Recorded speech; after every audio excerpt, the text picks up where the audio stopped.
Acting एक practical चीज है। एक्टिंग कोई थियोरी नहीं है जो एक्टिंग की किताब पढ़ के हमको एक्टिंग आ जाएगी। जैसे कि एक्टिंग के कई सारे एक लैंग्वेजेस है जो एक्टिंग के हमें इमेजिनेशन है, ऑब्जर्वेशन है, बाद में एक्टर का सबसे पहले आवाज़ है। अगर एक्टर के पास आवाज़ नहीं है तो कुछ भी नहीं है। एक्टर का बॉडी से कोई लेना नहीं है। अगर एक्टर का सबसे पहला है कि आवाज़। सर आवाज़ को अपना डेवलप कैसे कर सकते हैं? आवाज़ को डेवलप करने के लिए आपको रोज रीडिंग करना पड़ेगा। उसके लिए आपको लाउड बोलना पड़ेगा और जो कि आपकी आवाज़ पेट से आए, गले से नहीं आए। क्योंकि जो लोग भी गले से बोलते हैं वो चेहरे पे एक्सप्रेशन नहीं आता, और जो लोग पेट से बोलते हैं वो एक्सप्रेशन खुद में खुद चेहरे पे आता है। उसके लिए आपको प्रैक्टिस करना पड़ेगा, और प्रैक्टिस करने के लिए उसका एक रिदम होता है। जैसे गाने का रिदम होता है वैसे डायलॉग का रिदम होता है।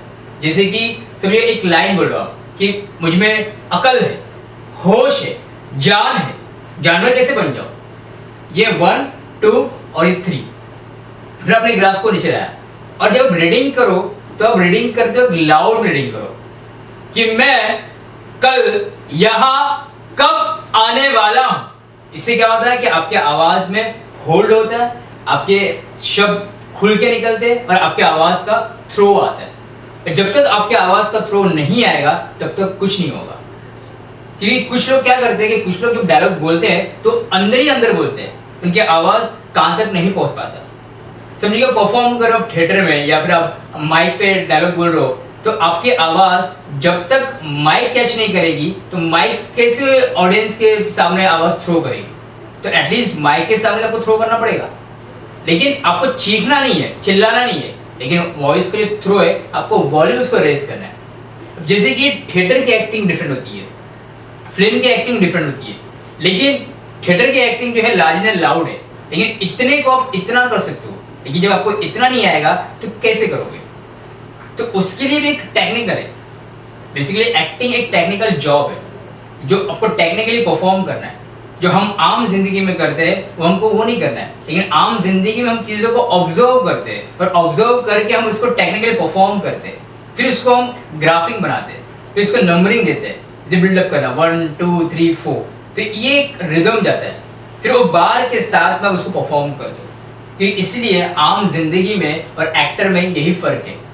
क्योंकि आम आदमी एक्टर नहीं बन सकता, और एक्टर वो चीज कर सकता है जो आम आदमी नहीं कर सकता। और सबसे पहले बात की एक्टर की जिंदगी में ना चीज है ही नहीं, कोई भी चीज इम्पॉसिबल नहीं है, उसके लिए हर चीज पॉसिबल है, चाहे वो एक्टर कुछ भी कर ले। और एक्टर का जो कॉन्फिडेंस है वो कॉन्फिडेंस होना बहुत जरूरी है। जब तक आपके अंदर कॉन्फिडेंस नहीं आएगा आप परफॉर्म नहीं कर पाओगे। एक एग्जांपल है कि कोई भी काम करने के लिए आपको काम आना जरूरी है, लेकिन लोग क्या करते हैं, वो काम सीखते नहीं है। बगैर काम सीखे लोग स्ट्रगल करते हैं। लेकिन जब तक आपको काम नहीं आएगा आपको काम मिलेगा कैसा। एक एग्जांपल है, अगर कोई बंदा डॉक्टर बनता है, डॉक्टर की डिग्री लेने के लिए वो 3 साल का डॉक्टरेट करता है तब जाके डॉक्टर बनता है। लेकिन सर ऐसे बहुत सारे कलाकार गुजरे जिसने कभी ट्रेनिंग ली नहीं, डायरेक्ट आके बॉलीवुड में आके अपना स्ट्रगल करना शुरू कर दिया। नहीं, लेकिन देखो उनका कैसा है कि उनका जो जिंदगी है शॉर्ट टर्म जिंदगी है। बेसिकली आपको एक्टिंग तो करना पड़ेगा। अब जैसे कि किसी को घूसा मारना है तो रियल में घूसा मार देगा वो। बेसिकली आपको रियल में घूसा मारना नहीं है, आपके को एक्टर को आपको हर्ट नहीं करना है। जैसे कि समझो कि आपको एक्टर का बाल पकड़ना है तो आपको एक्टर का बाल पकड़ना नहीं है, आपको खाली बाल को टच करना है और आपके चेहरे में एक्सप्रेशन है कि ये बेसिकली एक्टिंग का फॉर्म है। किसी को रियल में थप्पड़ मारना है उसको एक्टिंग नहीं बोलते हैं, एक्शन रिएक्शन, ये है एक्टिंग का। कि कोई भी को एक्टर को आपको हर्ट बिल्कुल नहीं करना है। अगर आपने उसको रियल में चाकू मारना है तो आप रियल में चाकू मार दोगे, वो तो नेचुरल एक्टिंग है। तो ये एक्टिंग का ये एक फॉर्म है, और उसके लिए एक समझ है जो आपको चीज को समझना पड़ता है। अगर आप समझ जाएंगे तो आपको एक्टिंग का आ जाएगा। लेकिन लोग समझते नहीं है, लोग क्या सोचते हैं कि हम गुड लुकिंग है, हमारे पास बॉडी है, हमको काम मिल जाएगा। लेकिन काम वैसे नहीं मिलेगा। गुड लुकिंग है अच्छी बात है, बॉडी है अच्छी बात है, लेकिन उसके साथ अगर आपके पास हुनर होगा तो उसके लिए आपको और अच्छी बात है। कि जब तक आपके पास हुनर नहीं होगा तो आप कैसे परफॉर्म करोगे। वो मिल जाता है, आपके रेफरेंस से मिल गया या एक आध दो काम मिल गया, लेकिन आगे क्या, फ्यूचर क्या। एक्टिंग का 2 फॉर्म होता है, एक है मेथड एक्टिंग और एक है natural acting. Sir natural acting तो समझे, मेथड एक्टिंग क्या होता है? मेथड एक्टिंग ये होता है कि मेथड एक्टिंग में एक लिमिटेशन होता है कि लोग उसी दायरे में परफॉर्म करते हैं। अगर उसको 2 स्टेप चलना है तो 2 स्टेप ही चलेगा, वो तीसरा स्टेप चलेगा ही नहीं। लेकिन जबकि वो मेथड एक्टिंग एक तरह से रॉन्ग भी है, वैसा मैं समझता हूँ। लेकिन नेचुरल एक्टिंग में क्या होता है कि नेचुरल एक्टिंग में वो ओपन रहता है कि अगर 2 स्टेप में कंफर्टेबल नहीं हो तो 3rd स्टेप पे वो कंफर्टेबल करता है। अगर एक लाइन बोलना, उसको डायलॉग बोलना है, तो डायलॉग में जो राइटर ने लिखा हुआ है, तो कभी कभी कहते हैं राइटर का भी रिदम फिट नहीं होता है, तो वो क्या करता है कि एक शब्द को मैं एक और ऐड कर लूँ, इससे शायद इसका मीनिंग निकल जाए। तो ये एक फॉर्म है। कुछ लोग मेथड एक्टिंग भी करते हैं और कुछ लोग नेचुरल एक्टिंग भी करते हैं। मेथड एक्टिंग का मेथड एक्टिंग सैंपल ये है कि तुम यहाँ कब आओगे, अब ये बोल दिया। अब उसी को तुम यहाँ कब आने वाले थे मुझे मालूम नहीं था, तो ये एक नेचुरल फॉर्म हो गया। नेचुरल। अब मेथड में क्या वो बोलेगा कि मैं तुम्हारा खून कर दूंगा, मैं तुम्हारा खून करने वाला था लेकिन अब मेरा इरादा बिल्कुल नहीं है। तो ये एक फॉर्म भी हो जाता है उसका। और फिर अगर उसको चलना है तो ये 2 स्टेप चलेगा उसमें, ये मेथड एक्टिंग में। और नेचुरल एक्टिंग में क्या करेगा कि वो इस तरह से चलेगा, इससे बात करेगा, फिर इसको इस तरह से मारेगा, इसको इस तरह से मारेगा। तो ये एक अलग फॉर्म होता है। सर एक्चुअली क्या कि जो हम लोग का जो डिक्शन खराब होता है, ठीक है, जो हम लोग बोलते हैं साथ हमें फर्क पता ही नहीं चलता कि क्या बोल रहे हैं, तो इसको कैसे सुधार सकते हैं हम? इसके लिए तुमको बुक्स पढ़ना पड़ेगा, फिर गज़ल सुनो, पुराने गाने सुनो। जैसे कि गज़ल में काफ़ी सारे उर्दू शब्द हैं जो तुमको डिक्शन में काम में आएगा, लेकिन उसको बार बार सुनना पड़ेगा और बार बार सुन के फिर उसको तुमको बोलना पड़ेगा। जैसे कि बाकी, खून, खबर, गम, खुशी, ये सारी चीज़ें, क, ख, ख, ग, ये डिक्शन के फॉर्म है। लेकिन उसके लिए आपको रीडिंग करना जरूरी पड़ेगा। आप उसको सुनो और उस उच्चारण को बोलो। जैसे अक्सर लोग गलती करते हैं, अगर किसी को बोलना है तो खबर बोलते हैं, खबर नहीं बोलते हैं। अभी अखबार है तो लोग अखबार बोलते हैं। और कुछ लोग गलती करते हैं, लेकिन एक्टर को डिक्शन में भी बहुत ज़रूरी है काम करने का। इस पे हिंदी का अच्छा कमांड होता है। बेसिकली हमारी जो एक्टिंग है, वो जो लैंग्वेज है हमारा फिल्म इंडस्ट्री, ना तो शुद्ध हिंदी है और ना शुद्ध उर्दू है। ये हिंदी और उर्दू का मिश्रण है, जो उसको बोलते हैं हम हिंदुस्तानी लैंग्वेज। सर बॉडी लैंग्वेज और फेस एक्सप्रेशन क्या क्या क्या है, मतलब क्या है? बॉडी लैंग्वेज मतलब ये है कि आप जब किसी से बात करते हो, जैसे कि आपकी मिसेस हो, आपकी माँ है, आपकी बहन है, तो हाथों का जो पकड़ने का जो स्पर्श वो किस तरह करते हो आप। अगर आपकी बहन है तो बहन से आप कैसे हाथ मिलाओगे, आपकी वाइफ है तो वाइफ के साथ मिलाओगे आप, आपकी गर्लफ्रेंड है तो गर्लफ्रेंड से मिलाने का हाथ अलग होता है, माँ है तो माँ से अलग मिलोगे आप। अगर आपको गले मिलना है माँ से तो माँ की तरफ गले मिलोगे, तो वो बॉडी लैंग्वेज में बहुत काम में आता है। आप माँ को अपनी गर्लफ्रेंड से मिक्स नहीं कर सकते हो कि गर्लफ्रेंड डिफरेंट है, माँ डिफरेंट है, बहन डिफरेंट है, भाभी डिफरेंट है। तो औरत एक ही है, लेकिन औरत का कई सारे किरदार है जो आपको उस हिसाब से अपने आप को परफॉर्म करना पड़ता है। तो उसके लिए आपको समझना पड़ेगा। और बेसिकली आप देखें आम जिंदगी में जब आप अपनी माँ से बात करते हो तब कैसे बात करते हो, तो वही आपको एक्टिंग में बात करना है। अब अगर बात करते हो भाभी से तो वही आपको एक्टिंग में भाभी से बात करना है, बहन से, वाइफ से, गर्लफ्रेंड से। तो ये सारी चीज़ें का डिफरेंट फॉर्म है। लेकिन जब एक्टिंग में जो लोग आते हैं तो लोग भूल जाते हैं और एकदम कॉन्शियस हो जाते हैं लोग। कॉन्शियस होते कि वही तो कॉन्शियस नहीं होना चाहिए कि कॉन्फिडेंस नहीं होता, उनमें कॉन्फिडेंस कम होता है। क्यों कॉन्फिडेंस कम होता है? कि उनको काम नहीं आता। अगर जब तक काम नहीं आएगा तो आपको कॉन्फिडेंस गेन कैसे होगा? और जिसको काम आता है वो कभी डरता नहीं है। सर मुझे ना मतलब कॉमेडी रोल करना ज़्यादा अच्छा लगता है, ठीक है, तो हम कौन सा ऐसा बात पे ध्यान दें ताकि हम अच्छा कर सकें? उसके लिए आपको कैरेक्टर को ऑब्जर्व करो, जितने भी रास्ते में चलते हैं उनको ऑब्जर्व करो। जैसे कि महमूद है, जॉनी वॉकर है, जॉनी लीवर है, इस सारे कैरेक्टर को ऑब्जर्व करते थे और ऑब्जर्व करके उसको परफॉर्म करते थे, तो उनका कॉमेडी का पंचेस अच्छी तरह आता था। कॉमेडी का मतलब ये नहीं कि किसी की बुराई करो, किसी की बुराई करना उसको कॉमेडी नहीं बोलते। कॉमेडी उसको बोलते हैं कि जो चीज़ को आपने देखा, ऑब्जर्व किया और उसको आप अपने किरदार में उसको ढाल के आप लोगों को प्रेजेंटेशन देते हो, तो इसको बोलते हैं ऑब्जर्वेशन। कि ऑब्जर्वेशन एक्टर का जितना स्ट्रांग होगा उतना वो अच्छा एक्टिंग कर सकता है और उतना डिफरेंट स्टाइल में एक्टिंग कर सकता है। लोगों का चलने का तरीका अलग होता है, लोगों का बोलने का तरीका अलग होता है, लोगों का बॉडी लैंग्वेज अलग होता है। तो अब उस चीज को ऑब्जर्व करो और वो चीज को आप कहाँ लेके उसको आप कहाँ ढाल सकते हो। सर ये एक्टिंग जो है मतलब कितना टाइम सीखना पड़ेगा कि हमें एक्टिंग आ जाएगी, मतलब कितने टाइम तक ये करना पड़ेगा? देखो ये जल्दी से तो कुछ होता नहीं है, बेसिकली होता है एक्सपीरियंस से। अगर आपके पास एक्सपीरियंस नहीं है, भले मैं अपना डिकेड ऑफ थिएटर एक्सपीरियंस का अगर मैं आपको नॉलेज दे भी दूं तो आपकी जो मेमोरी है उतना कैप्चर नहीं कर पाएगी, कि बेसिकली आपका एक्सपीरियंस नहीं है। तो ये सारी चीजें एक्सपीरियंस आते हैं। कम से कम आपको 3 साल एक्टिंग करना चाहिए, वो भी रिगियसली। ऐसा नहीं आपने 1 महीना कर लिया, 2 महीना कर लिया, आपने छोड़ दिया, नहीं। एक्टिंग के लिए आपको होमवर्क करना जरूरी है, आपको रिसर्च करना जरूरी है और आपको उसके बुक्स पढ़ना जरूरी है। और जितना बुक्स पढ़ोगे उतना आपके लिए फायदा है। हिंदी आपको उतना पढ़ना पड़ेगा।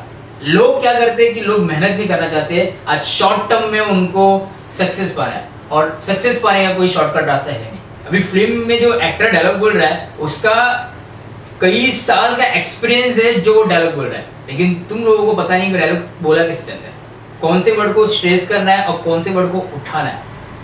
सर एक कभी कभी ऐसा भी होता है मेरे साथ में कि जैसे हम डायलॉग याद कर लिए, आप जैसे स्टेज पे गए सब कुछ भूल जाते हैं, मतलब पैर थरथराने लगता है समझ में कि क्या बोलना क्या नहीं तो बोलना। वो डायलॉग को आप रट्टा मार दो, डायलॉग को रट्टा मत मारो, डायलॉग को समझो। डायलॉग को समझो कि अपनी जिंदगी में वो लाओ, अपने आम जिंदगी में लाओ कि ये मेरे साथ रियल लाइफ में हुआ है और उसको मुझे पेश करना है। अगर आप डायलॉग को रट्टा फॉइल करोगे तो नहीं होगा। और डायलॉग को मतलब इमेजिनेशन करो, इसको इमेजिनेशन करो, फील करो और जब तुम फील करोगे तो डायलॉग खुद में खुद आएगा। ऐसे समझो कि तुम परफॉर्म नहीं करो, ये मेरे साथ रियल में हो रहा है, जो तुम्हारा नेचुरली वो हाथ अपने आप निकलेगा, डायलॉग मुंह से अपने आप निकलेंगे। ऐसा सर ये सीखने के बाद में मतलब आपकी तरह में रेफर कर सकते हैं, मतलब काम के लिए हमारा मतलब क्या आप मदद कर पाओगे?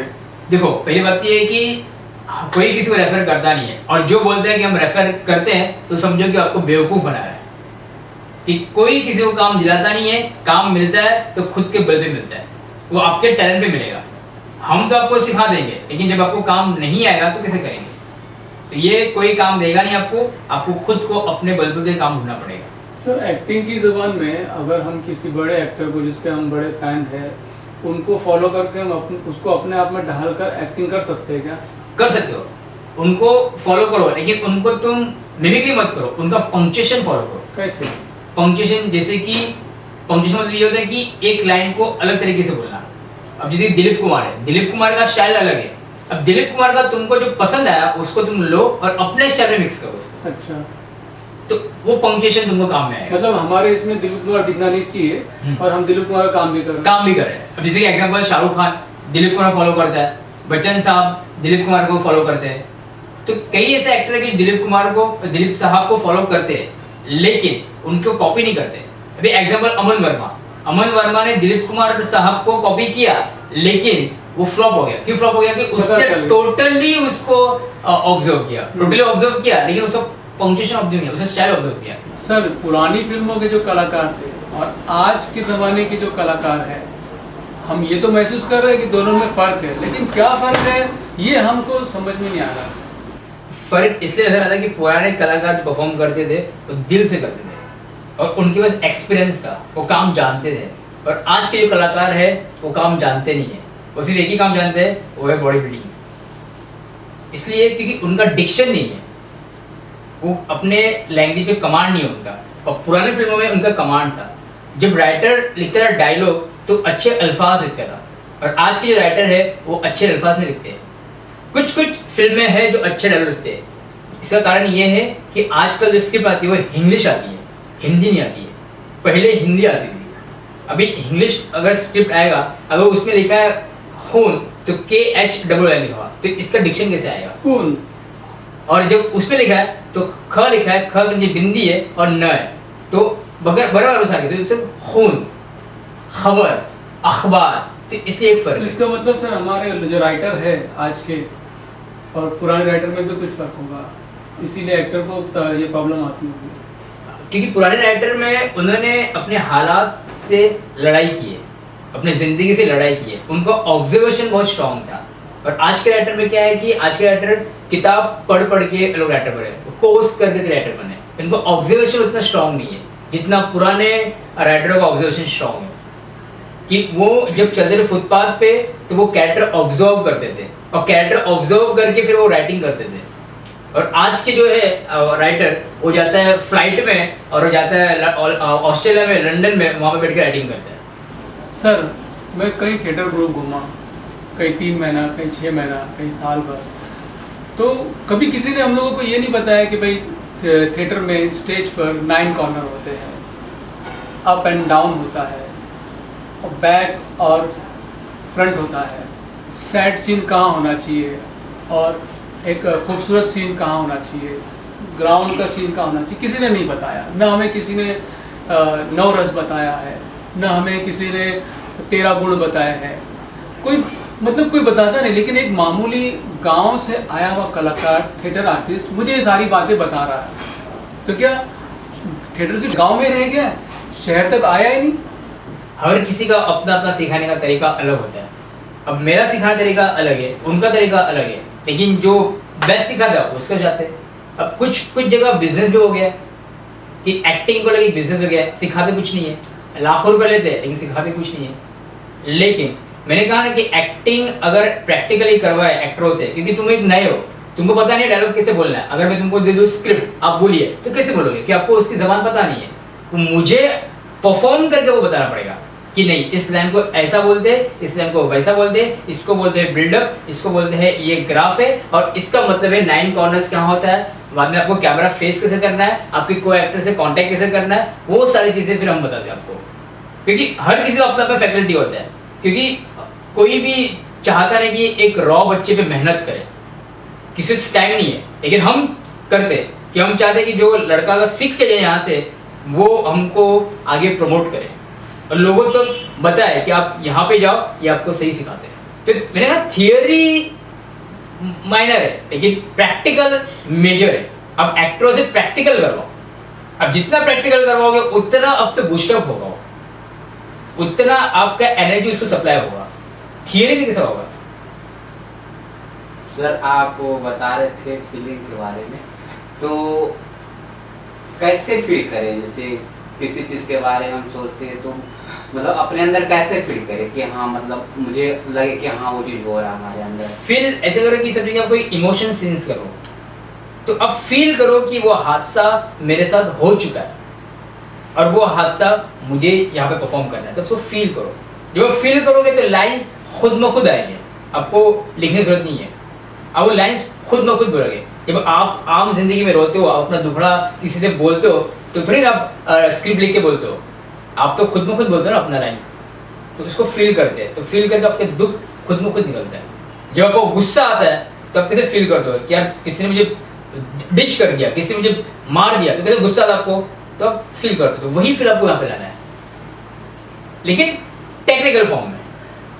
ऐसे नहीं कि आपको गुस्सा आया तो उसको थप्पड़ मारा, थप्पड़ मार दिया, टेक्निकल फॉर्म में। जस्ट इमेजिन करो कि अब ये आपके साथ हादसा हुआ है, अब उसको फील करो, वो खुद में खुद आएगा। कल जो हमने होमवर्क दिया था आप लोगों को, तो आज हम उसका रिहर्सल करेंगे। जैसे कि इमोशनल्स का आपको हमने लाइन्स दिया था, तो आपने डायलॉग याद किया होगा, तो उसके हम प्रैक्टिस करेंगे। बेसिकली एक्टिंग अभी हम करेंगे प्रैक्टिकल में कि इमोशन का ग्राफ कैसे होता है, तो उसके बारे में प्रैक्टिस करेंगे, ठीक है? बेटा तुम कहाँ चले गए थे? भूल गई। नहीं तो आवाज थोड़ा आप लाउड बोलो, हाँ। और हाथ को आप छोड़ दीजिए, एकदम टोटली फ्री हो जाइए और थोड़ा लाउड, जैसे कि सर लाइन। हाँ, बेटा तुम कहाँ चले गए थे, इतने दिन हो गए, अब मेरे साथ बोलिए, ठीक है? बेटा बेटा तुम कहाँ चले गए थे, तुम कहाँ चले गए थे? और थोड़ा आवाज, बेटा बेटा तुम कहाँ चले गए थे, तुम कहाँ चले गए थे? इतने दिन हो गए। भिक्षा मांग कर हमने अपना पेट पाला है। थोड़ा इमोशंस और उसको फील करो, हाँ। और इसलिए डायलॉग का जो बिल्डअप 1 2 3 वो आना चाहिए। जैसे कि बेटा तुम कहाँ चले गए थे, इतने दिन हो गए, तुमने हमारी सुन ना ली, मैं भिक्षा मांग कर अपना पेट पालने लगी। तो इसको आप फील कीजिए, ठीक है? अब से बोलिए बेटा हाँ। तुम कहाँ चले गए थे? अब मैं बोलो, बेटा बेटा तुम कहाँ चले गए थे? तुम कहाँ चले गए थे? इतने दिन हो गए, इतने दिन हो गए, तुमने हमारी सुध न ली। तुमने हमारी सुध न ली। मैं भिक्षा मांग कर अपना पेट पालने लगी, मैं भिक्षा मांग कर अपना पेट पालने लगी। घर द्वार तहस नहस हो गया। घर द्वार तहस नहस हो गया। तुम थे तुम थे तो खाने की, तो खाने की, पहनने की, पहनने की, गहने की, गहने की, घर की इच्छा थी। घर की इच्छा थी। तुम्हारे जाते ही सारी इच्छाएं लुप्त हो गई। तुम्हारे जाते ही सारी इच्छाएं लुप्त हो गई। और इमोशंस चाहिए, और इमोशंस चाहिए। इसको बिल्डअप कीजिए, जैसे जैसे आप लाइंस बोल रहे हैं वैसे वैसे आपका जो दर्द है बढ़ रहा है। जैसे हम आम जिंदगी में अपना दुखड़ा रोते हैं तो कैसे हम एक लाइन बोलते हैं तो हम हमारा फीलिंग और दर्द है, सेकेंड लाइन मतलब और दर्द बढ़ता है, तीसरा और दर्द बढ़ता है। जैसे कि लाइंस का मतलब क्या है कि आपका सब कुछ बर्बाद हो चुका है, तो आप उस लाइंस को फील कैसे करेंगे? तो वो आपको आपके इमोशन में लाना है। फील करेंगे तो इमोशन खुद में खुद आएगा। पर आवाज जब हम आम जिंदगी में रोते हैं तो हमारी आवाज पतली होती है, लेकिन जब हम टेक्निकली परफॉर्म करते हैं सिनेमा में तो हमारी आवाज मोटी होनी चाहिए, क्योंकि हम हमारा डायलॉग ऑडियंस को सुना रहे हैं, तो वो होना जरूरी है। ठीक है, वापस से बोलिए। बेटा, तुम कहाँ चले गए थे? इतने दिन हो गए, तुमने हमारी सुध न ली। भिक्षा मांग कर हमने अपना पेट पाला है। और बिल्डअप।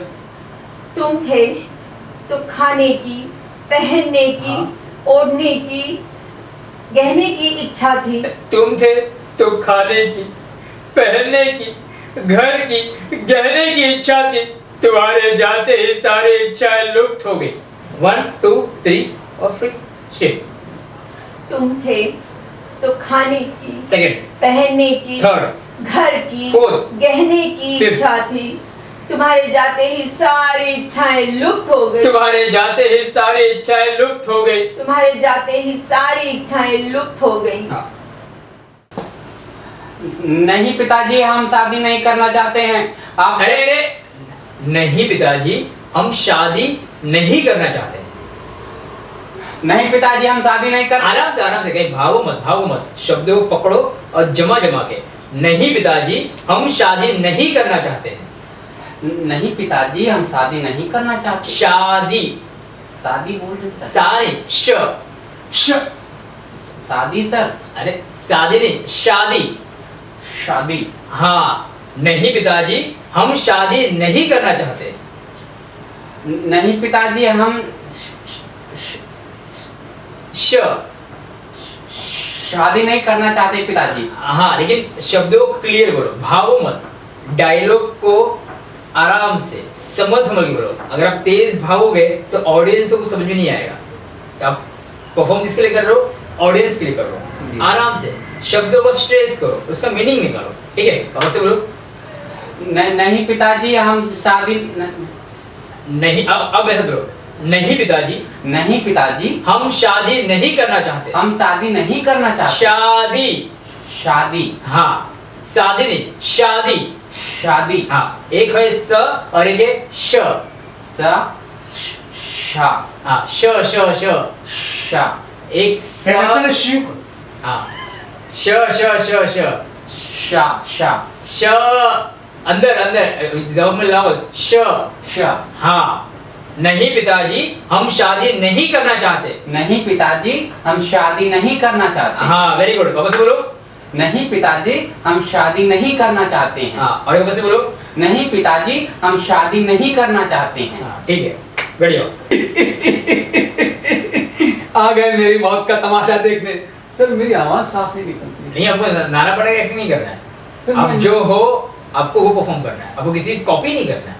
अगर किसी की कॉपी करोगे तो आपकी पहचान क्या है?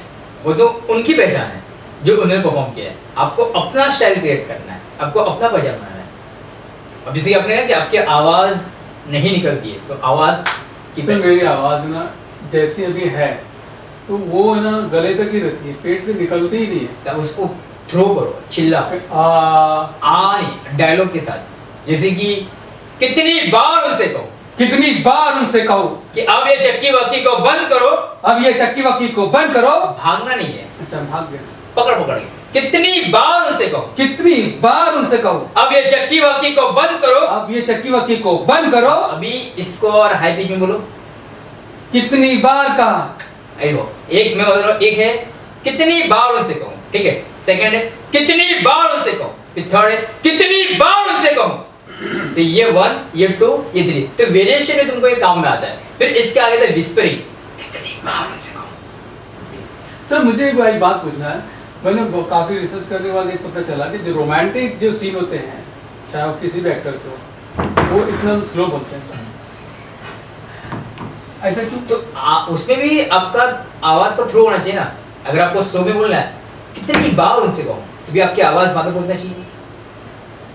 अगर रोमांस में भी आप रोमांस में भी डायलॉग बोलोगे, तो भी आपका माइक आपको कैच कराना है।